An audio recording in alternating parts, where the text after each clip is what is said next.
In today's redesign, we're tackling the house that is almost a perfect square, and while you would think that that would help the layout, in fact it created a tunnel-like living space right through the middle of the home. So my goal was to open it up as much as possible to the backyard while also adding an entry sequence, and all of that while keeping the same number of bedrooms and bathrooms. The first thing I want to focus on is orienting all of those living spaces to the backyard as much as possible. This will allow for larger openings, better connection to the outside, more natural light, which will make overall this whole living space more enjoyable to spend more time in. So I'll start off by removing the primary bedroom and removing that wall and putting the kitchen all the way to that corner. And what's neat about having a kitchen that is slightly more tucked away than right there as soon as you enter is that kitchens sometimes can be messy, so you don't want to have that energy as soon as you enter. So having it a bit more tucked away when the layout allows is always something I go for. Next, I'll define the dining and living space, and what's nice about this arrangement is that it allows for the kitchen to have a proper kitchen island, as opposed to before when the kitchen and dining were in the same space. Here we have a garage that is bigger than most garages because it has this dedicated storage area, and this is how I would organize it to maximize circulation and storage simultaneously. So the current issue with this layout is that the entry is way too far from the great room, so we're gonna have to push that closer.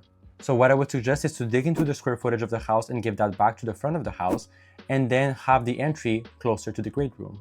So we have a bit of an area of wasted space over here, and it makes the great room feel a little bit out of proportion. So what I would do is just slide that wall up.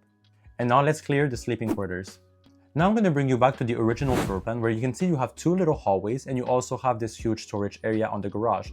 Now we do currently have that storage area in the current plan. However, what I would suggest is simply to use some of that storage and place it into one big hallway instead of two little hallways. That way you have everything in one place and you can free up that space from the garage to make something else. This is how I would organize it. Now I still want to have an extra storage space off of the garage for bigger items such as bicycles. However, the rest of it that's no longer necessary since we did give those storage capabilities to the hallway.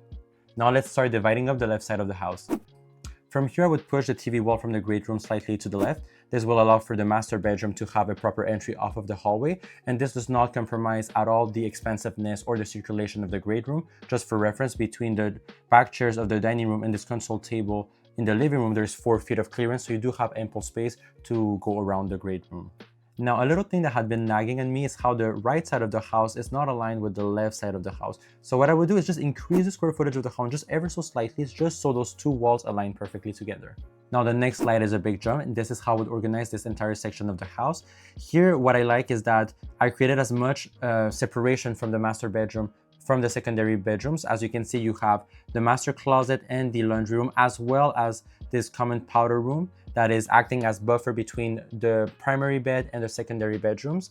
And what's nice about this hallway, since this is not just a hallway, but it's also a storage area, I made sure that the width of the hallway would be appropriate. In this case, it's 4.5 feet, which gives you ample space to open the storage built-ins and just go through your storage and not be disturbed by circulation going around in this area. From here, I decided to put the coat closet on the side of the entry. I think that's much better than just opening the door and facing a closet. Now you have the view of the living room and it's much more elegant. And not only that, but it allows for this central opening off of the entry sequence. And what's nice about this opening is that depending on your preferences, you can either opt to do a set of double doors or pocket doors, or even leave it open. For now, leave it open just as a blank canvas and move along with the redesign. Now for the entry door, I would suggest it to be glass with 2 windows on either side. That way the entry area is properly illuminated. And not only that, but the office right over here can get that natural light through its window over here. That way no space is dark in this house. Now for the last set of windows, on the front of the house, you would have the same windows on either side to create symmetry. And for the master bedroom, you would have this big window opening up to the backyard. Here's the before and the after. With this redesign, we opened up all the living spaces to the backyard. Now we have larger openings and more natural light, as well as a kitchen island and a proper entry sequence with a coat closet, and all of that without sacrificing the bedroom count, the bathroom count, and the storage capabilities. If you enjoy floor plan transformations, consider subscribing. Thank you so much for watching, and I'll see you on the next one.